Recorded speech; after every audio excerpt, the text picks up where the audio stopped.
இன்னைக்கு பண்ண காய்ங்க கொஞ்சம் அப்படியே மிச்சம் இருந்தது.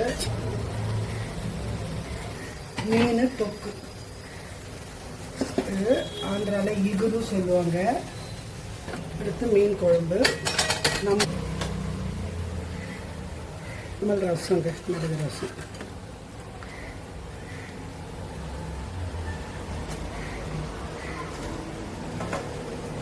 மார்னிங்குங்க எல்லாருக்கும். இன்றைக்கி நம்ம வீட்டில் ஃபிஷ்ஷு. இது வந்து ஆந்திரா சைடு, தெலுங்கானா சைடு, ஹைதராபாத் அந்த பக்கம்லாம் வந்துட்டு இகுருன்னு பண்ணுவாங்கங்க. இகுருன்னா தொக்குன்னு சொல்கிறோம்ல, அந்த மாதிரி. அதுக்கு நம்ம எப்படி வந்துட்டு சிக்கனு மட்டனு எல்லாம் வந்துட்டு மசாலா போட்டு நம்ம ஃப்ரை பண்ணுவோமோ அந்த மாதிரி மீனை போட்டு பண்ணுவாங்க. அதுக்கு மோஸ்ட்லி கெண்டை மீன், அதாவது நல்லா சதை இருக்கிறது. ரோகு கொஞ்சம் நல்லாயிருக்கும், கட்லாவும் நல்லாயிருக்கும். கட்லா வந்துட்டு முள் ஜாஸ்தி இல்லையா, கொஞ்சம் கட்லா விட ரோக் கொஞ்சம் பெட்டராக இருக்கும். ஸோ அதுக்கு வந்துட்டு அந்த மீன் தான் மோஸ்ட்லி யூஸ் பண்ணுவாங்க. நல்லா குண்டு குண்டாக கட் பண்ணிப்பாங்க மீனை. ஏன்னா மீன் டக்குன்னு வெந்துடும் இல்லையா, அது அந்த அந்த தொக்கில் வந்து டிஸ்டர்ப். குழம்புன்னு வச்சுக்கோங்களேன், நல்லா மிதக்கும். அதனால் அது கொஞ்சம் ஓரளவுக்கு அதுக்கு டிஸ்டர்ப் ஆகாமல் இருக்கும். பட் இது தொக்கு மாதிரிங்கிறதுனால இப்போ நம்ம எப்படி சிக்கனு மட்டன் எல்லாம் நல்லா சுண்டை வறுத்துக்கிறதோ இல்லை செமி கிரேவியாக வச்சுக்கிறதோ பண்ணிக்கிறோம்ல, அந்த மாதிரி. ஆனால் இது வந்து லிக்விடாக பண்ண மாட்டாங்க. நாங்கள் சிக்கன் குழம்பு, மட்டன் குழம்பு, இந்த தண்ணி குழம்பு, இந்த இட்லிக்கு தோசைக்கெல்லாம் ஊற்றிக்கிற மாதிரி அப்படியெல்லாம் பண்ண மாட்டாங்க. ஒரு ஒரு மிதமான ஒரு கன்சிஸ்டன்சியில் அதை வச்சு பண்ணுவாங்க. இப்போ நான் அதை தான் பண்ண போகிறேன். இப்போ அதுக்கு நம்ம ஒரு சின்ன பட்டைங்க, நான் கொஞ்சமாக தாங்க இது பண்ண போகிறேன், கொஞ்சம் மீனை போட்டு. ஏன்னா பெருசாக நம்ம வீட்டில் இது அவ்வளோ பெருசாக லைக் பண்ணுறதில்ல. உங்களுக்கு பண்ணி காட்டணும்னு தோணுச்சு, அதனால பண்ணுறேன். 2 ஏலக்காய், ஒரு சின்ன பிரிஞ்சி இலையை இப்படி கட் பண்ணி போட்டிருக்கேன். இந்த ஸ்டார் இது வந்து ஒரு பாதி போட்டிருக்கேன். 4 கிராம்பு. எனக்கு சோம்பு போடுவாங்களான்னு ஞாபகம் இல்லை. நாங்கள் வந்து ஒரு ஸ்கூல் லெவலில் இருக்கிறச்ச நிறையா ஹைதராபாத்லாம் போவோம். ஏன்னா எங்கள் அப்பாவுக்கு வந்துட்டு ட்ரான்ஸ்ஃபர்ஸ் ஆகிட்டே இருக்கும். அப்போ அங்கே ஸ்டே பண்ணுவார். இப்போ அது லீவ் வர்றச்ச நாங்கள் அங்கே போவோம். இந்த மாதிரி சென்னையில் தான் ஆனால் இருந்தது. நாங்கள் அப்போ போகிறச்ச அப்பாவோட ஃப்ரெண்ட்ஸு வந்துட்டு கலீக் ஃப்ரெண்ட்ஸ் வந்துட்டு கூப்பிடுவாங்க. வெடிக்குது பத்திரம். அப்போ போகிறச்ச அவங்க இந்த மாதிரி பண்ணி கொடுப்பாங்க, இகுருன்னு. அது ஒரு மாதிரி டேஸ்ட்டு தான். பட் நம்மளுக்கு குழம்பு தான் பிடிக்குதுங்க. எங்கள் வீட்டில் பெருசாக லைக் பண்ணுறதில்ல, அதனால் நான் பண்ணுறதில்ல அதை. இப்போ இன்னைக்கு சரி பண்ணி காட்டலாம் அப்படின்னு பண்ணுறேன். இப்போ இது இதாக இருக்குது. இதில் வெங்காயம், பச்சை மிளகா, கருவேப்பிலை. உங்களுக்கு தொக்கு எவ்வளோ வேணுமோ அதுக்கு தகுந்த மாதிரி நீங்கள் வெங்காயம் தக்காளி எல்லாம் போட்டுக்கோங்க. வைக்கலாம். நான் இதில் ஒரு பெரிய வெங்காயம், அளவு பெரிய வெங்காயம், ஒரு 2 பச்சை மிளகா, கொஞ்சம் கருவேப்பிலை கட் பண்ணி இதில் போட்டிருக்கேன், வதங்கட்டும். இப்போ இந்த பட்டை லவங்கம் ஏலக்காய் இது வந்துட்டு நீங்கள் வேணும்னா தட்டி கூட போட்டுக்கலாம். நம்ம ஜென்ரலாக இடித்து வச்சுருப்போம் இல்லையா, எவ்ரி டைமு நம்ம இது பண்ணிக்கிறது கஷ்டம்ட்டு. அந்த மாதிரி இடித்து வச்சுக்கிறதா இருந்தால் நீங்கள் அப்போ கூட அந்த இடித்து வச்சது கூட போட்டுக்கலாம். இப்போ இது இப்படி வதங்கின அப்புறமா தக்காளி ஒரு 2 மீடியம் சைஸ் தக்காளி போட்டிருக்கேன். நானும் இது ஒரு கணக்காக போடலை, கேட்கலாம். நானே ஆஃப்டர் a லாங் டைம் இதை வந்துட்டு நான் பண்ணுறேன். இப்போ அதுக்கு நான் ஒரு 5 துண்டு மட்டுங்க. நான் இது ரோகுங்க. உப்பு, மிளகாய்த்தூள், தனியாத்தூள், மஞ்சள் தூள் போட்டு சும்மா அப்படி புரட்டி வச்சுருக்கிறேன். கொஞ்சம் நேரம் ஊற வச்சுருக்கேன். ரொம்ப போட்டுறாதுங்க உப்பை, ஏன்னா அந்த கிரேவிலையும் இது வேக போகுது. நான் வந்து கொஞ்சம் ஊறட்டும் அப்படின்னு போட்டிருக்கேன். இப்படி தான் அவங்களும் போடுவாங்க. ஏன்னா இது குழம்பு இல்லை இல்லையா, கொஞ்சம் கிரேவி அதில் வந்துட்டு புளிப்பு காரம் அதெல்லாம் ரொம்ப இருக்காது இல்லையா. தக்காளியோட புளிப்பு தான், அப்புறம் பச்சை மிளகா நம்ம போடுற அந்த மிளகாய்த்தூளோட புளிப்பு தான். இதில் நம்ம தேங்காயும் அரைச்சி விடுவோம். அதனால் வந்துட்டு கொஞ்சம் ஒரு ரொம்ப காரசாரமாலாம் இருக்காது. கொஞ்சம் நிறைய மிளகாய்த்தூள்லாம் போட்டு அது காரசாரமாக இருக்கும். இப்போ இதில் இஞ்சி பூண்டு பேஸ்ட்டு கொஞ்சம் தாராளமாக போட்டுக்கோங்க. நம்ம எப்படி கறி குழம்புக்கெல்லாம் போடுவோம் அந்த மாதிரி கொஞ்சம் இஞ்சி பூண்டு பேஸ்ட்டு நிறைய போட்டுக்கோங்க.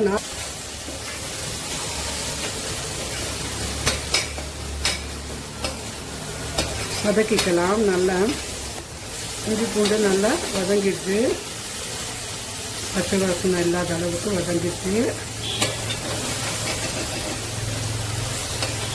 இப்போ இதில் தேங்காய்ங்க நான் வந்து இந்த அளவுக்கு தேங்காய் எடுத்திருக்கேன். 1/4 மூடிக்கு கொஞ்சம் கம்மியாக அதை கிரைண்ட் பண்ணிட்டேன். கொஞ்சம் கெட்டியாக கிரைண்ட் பண்ணிக்கணும். அதை இதில் போட்டுடலாம்.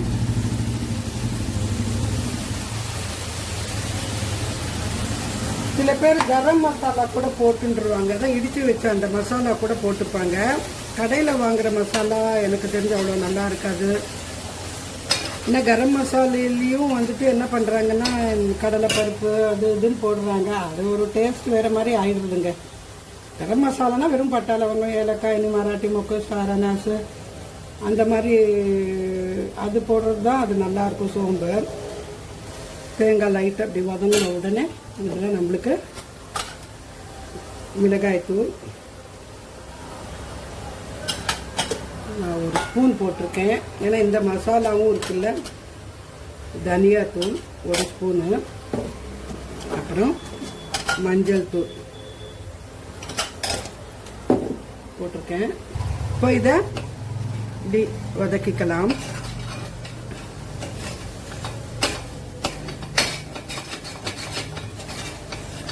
லைட்டாக வதக்கிட்டு இப்போ நம்ம அதில் இந்த மிக்ஸி அலம்பி விட்டு தண்ணியை ஊற்றிடுங்க. ஒரு கொதி வரட்டும். ஏன்னா நம்மளுக்கு ஒரு வேளை பிடிக்காமல் போச்சுன்னா மொத்த மீன் வேஸ்ட் ஆகிடும் இல்லையா. அதுக்காக நான் கொஞ்சமாக தான் பண்ணுறேன். இப்போ இதில் உப்பு போட்டுக்கலாம். நம்ம ஆல்ரெடி அந்த மீனுக்கெல்லாம் புரட்டி போட்டிருக்கோம். மிளகாய் தூள், மஞ்சள் தூள், தனியாத்தூள், உப்பு எல்லாம்.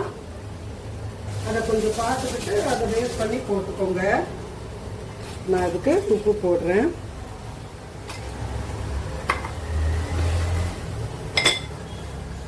வதக்கிக்கிறேன்.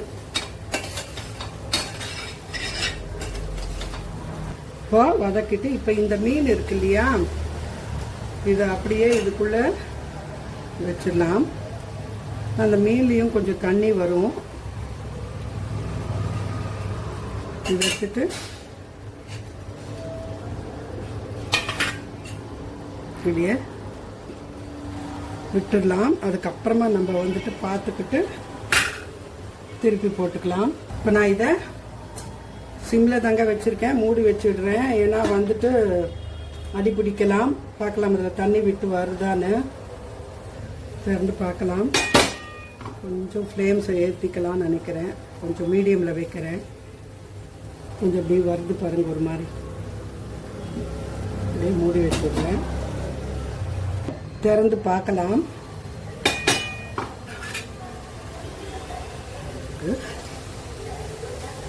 திருப்பி போடலாம்.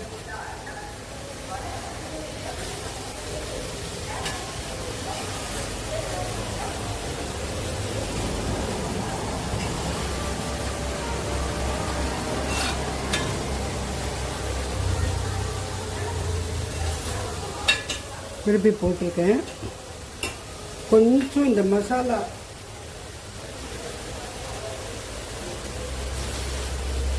இந்த ஃபிஷ் புரட்டி போட்ட அந்த பாத்திரத்தில் சும்மா அப்படி போட்டு ஊற்றி பார்க்குறேன். ஊற்றுறேன். அதுதான் இந்த மாதிரி குண்டு குண்டாக கட் பண்ணிப்பாங்கங்க. இது வேறு எந்த மீன்லேயும் நல்லா இருக்காது. சங்கரா மீனோ இல்லை வேறு எதாவது நிறைய மீன் இருக்குல்ல, இது வெறும் அந்த இதுக்கு தாங்க, ரோகுக்கு, கட்லாவுக்கு, கண்டி மீன் மீன் மேலே நல்லா புரட்டி இது போட்டு விட்டுடலாம். நான் வேறு கரண்டி எடுத்துகிட்டு வரேங்க. இந்த கரண்டி எடுத்துகிட்டு வந்தேன்.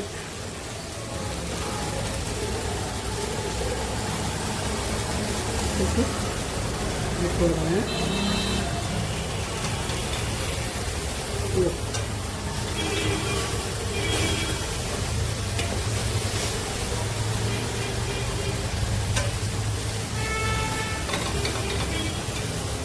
மீன் வதங்கிடும், வெந்துடும். நான் இப்போ உப்பு காரம் பார்க்குறேன். கரெக்டாக இருக்குங்க. நம்ம முட்டை எல்லாம் உடைச்சி போட்டால் இருக்கும் பாருங்கள், அந்த மாதிரி. ஆக்சுவலாக இது மீன் வெந்துச்சு. இந்த மீன் ரொம்ப நேரம் ஆகாது இல்லையா. கரண்டி கொஞ்சம் இந்த மாதிரி ஷார்ப்பாக இருக்கிற கரண்டி எடுத்துட்டா நம்ம திருப்பி போடுறதுக்கு நல்லாயிருக்கும். இது அப்படியே நான் இன்னும் கூட ஒரு 2 மினிட்ஸு அப்படியே மூடி வச்சிடுறேங்க. 2 to 3 மினிட்ஸு திறந்து பார்க்கலாம்.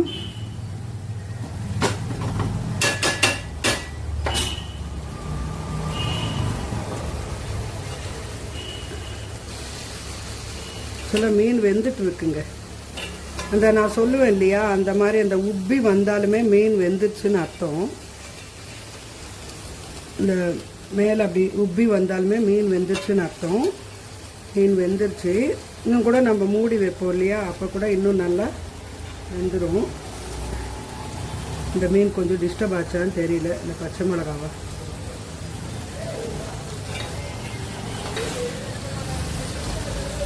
கொஞ்சம் நல்ல மீனுனாலுமே ஒரு அகலமான பாத்திரம் தாங்க நம்ம எடுத்துக்கணும்.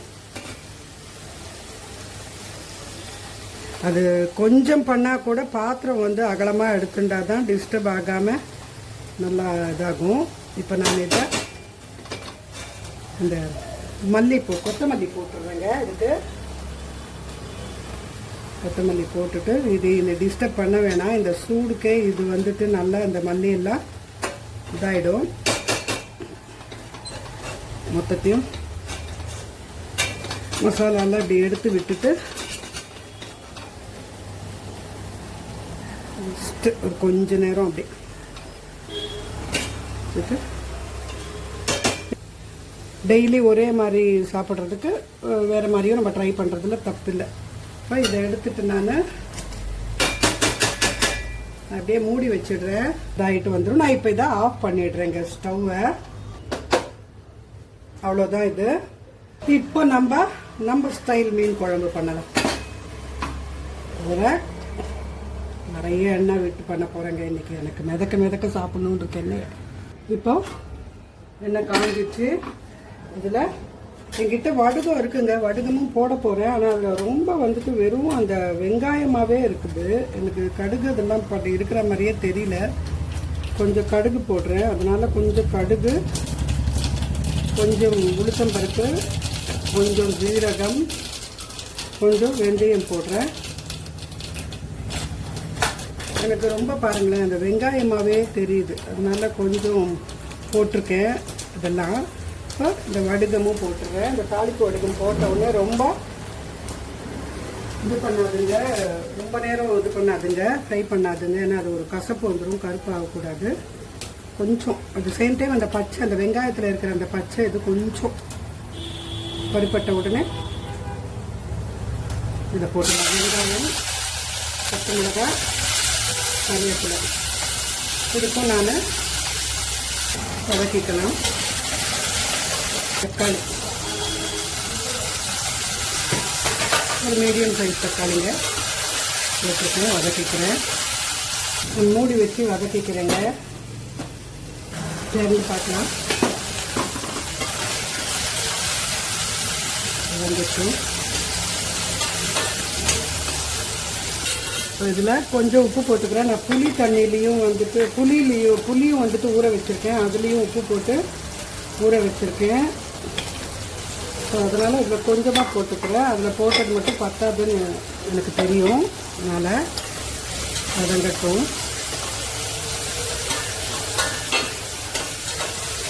இப்போ இதில் தேவையான அளவுக்கு நம்ம மிளகாய்த்தூள், கொஞ்சம் காரமாகவே பண்ணுறேங்க. இப்போ இதில் புளி தண்ணி ஊற்றிடலாம்.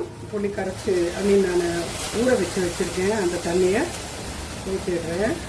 தனியாத்தூள், மஞ்சள் தூள் போட்ட கிளிப்பிங் மிஸ் ஆச்சுங்க. இது இந்த புளி தண்ணி நல்லா கொதித்து வரட்டுங்க. அதுக்கப்புறமா நம்ம மீனை போட்டுக்கலாம். நான் இப்போ இதில் உப்பு, காரம், புளிப்பு செக் பண்ணிக்கிறேன்.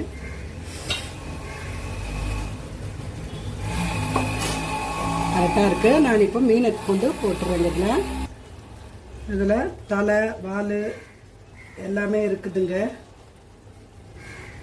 அதுக்கு ஒரு 5 மீன் எடுத்தேன் இல்லையா, அது போக நான் இது குழம்புல போட்டுருவேன். ஏன்னா எனக்கு அது பிடிக்காமல் போச்சுன்னா அப்புறமா வந்துட்டு மொத்தமே வேஸ்ட்டாக போயிடும். அதனால் இதுக்கு மொத்த மீனையும் போட்டுட்டு காட்டுறேங்க. மொத்த மீனையும் அட்ஜஸ்ட் பண்ணி போட்டுட்டேன். கொஞ்ச நேரம் பாயில் ஆகிட்டோம், அப்புறமா அதுவே எல்லாமே அடங்கி வரும். நான் இப்போவே இதில் கொத்தமல்லி போட்டுருவேன், கொஞ்சம் நல்லா வாசமாக. சாரிங்க, நான் இதில் இஞ்சி பூண்டு பேஸ்ட்டு வதக்க மறந்துட்டேன். ஸோ இது இப்போ நான் வதக்கிட்டு இதில் போட்டுறேன். இப்போவே கொஞ்சம் இந்த ஸ்டவ்வில் வச்சுக்கிறேன். அப்படி தான் ஒரு வாட்டி நம்ம மறந்துடுறோம், என்ன பண்ணுறது, சம்டைம்ஸ் அப்படி ஆகிடுறது நம்மளுக்கு அவசரமாக பண்ணுறச்ச. அதை குறைச்சி வச்சுக்கிறேன். இது கொஞ்சம் இஞ்சி பூண்டு பேஸ்ட்டு நல்லா வதக்கி போட்டுருவேன். அதில்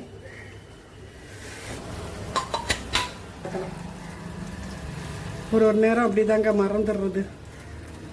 மீன் கொதிச்சுட்டு இருக்குது, இன்னும் சூடாகிடுச்சு. இப்போ இஞ்சி பூண்டு பேஸ்ட்டு வதக்கிக்கிறேன்.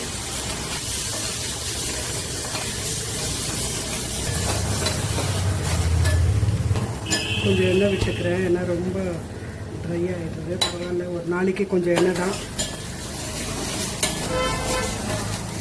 இதுக்கு மேலே வதக்கினா அது தீஞ்சிருங்க.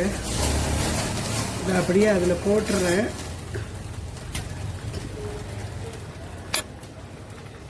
இப்படி பரப்பி விட்ட மாதிரி போட்டுடுறேன், சேர்ந்துக்கும் நினைக்கிறேன்.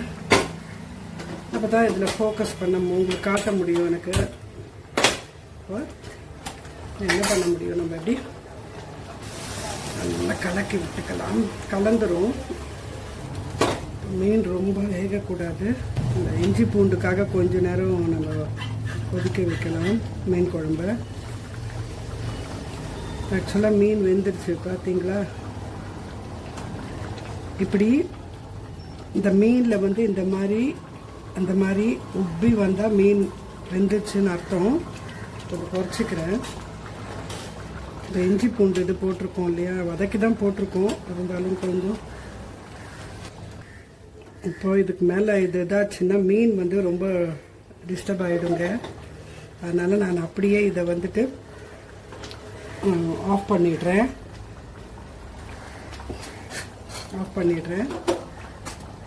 வச்சு மூடி வச்சிடுறேன். லைட்டாக அப்படி திறந்து விட்டேன்னா ரொம்ப மீன் இதாகிட போகுது. இப்போ நான் ரசமும் வச்சுட்டேங்க, மிளகு ரசம். யூஸ்வலாக வைக்கிற மாதிரி தான். எண்ணெய் விட்டுட்டு அதில் மிளகு, ஜீரகம், பூண்டு, காஞ்ச மிளகாய் எல்லாத்தையும் ஒரு அடி அடிச்சுட்டு அதில் போட்டுட்டு பெருங்காயம் போட்டுட்டு புளி தண்ணியை கரைச்சி விட்டுட்டு அதுலேயே தக்காளியும் போட்டுட்டு உப்பு மஞ்சள் தூள் போட்டுட்டு இப்படி கொதித்து வந்த உடனே ஆஃப் பண்ணிடுறேன். ரசமும் வச்சுட்டேன். நேற்றுக்கு பண்ண காயில் கொஞ்சம் அப்படியே மிச்சம் இருந்தது, சாப்பிடல நேற்றுக்கு பெருசாக யாரும். அதை அப்படியே சூடு பண்ணிட்டேன்.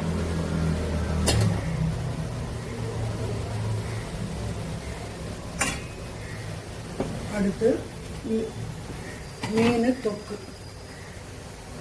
இது ஆந்திராவில் இகுரு சொல்லுவாங்க.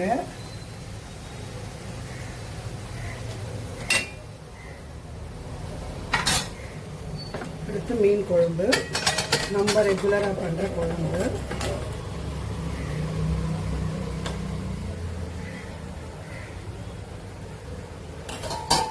அடுத்து நார்மல் ரசம், மிளகு ரசம்.